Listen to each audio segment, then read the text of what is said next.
রূপ যৌবনে পরিপূর্ণ অপরূপা সুন্দরী এক মেয়ে জঙ্গলের পাশে থাকা নির্জন এক মেঠো পথ দিয়ে হেঁটে যাচ্ছে। এমন সময় হঠাৎ করে প্রচন্ড বেগে ঝড় শুরু হয়ে গেল। তখন সেই মেয়েটি দেখতে পেল দূরে একটা ঘর দেখা যায়। এই ঝড়ের কবল থেকে বাঁচার জন্য মেয়েটি ওই ঘরের দরজায় কড়া নেড়ে সাহায্য চাইল।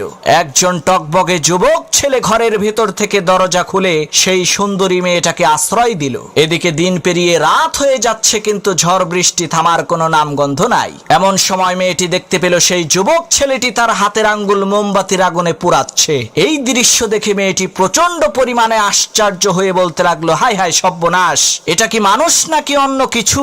পরের দিন সেই মেয়েটি বাড়িতে যেয়ে তার বাবার কাছে সব ঘটনা খুলে বলল, কাল রাতে তার সাথে কি কি হয়েছিল। তখন সেই মেয়েটির পিতা সেই ছেলেটিকে এসে জিজ্ঞেস করলো, বাবা, গতকাল রাতে মোমবাতির আগুনে তোমার হাতের আঙ্গুল পুড়িয়েছো কেন?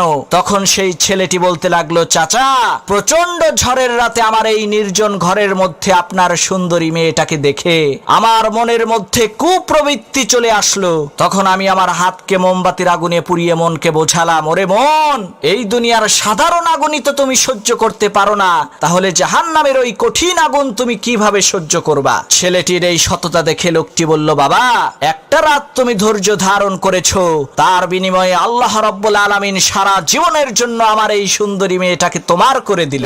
আজই আমি আমার এই সুন্দরী মেয়েটাকে তোমার সাথে বিয়ে দেব, কারণ তোমার মতো সৎ ব্যক্তি খুঁজে পাওয়া এই দুনিয়াতে দুষ্কর।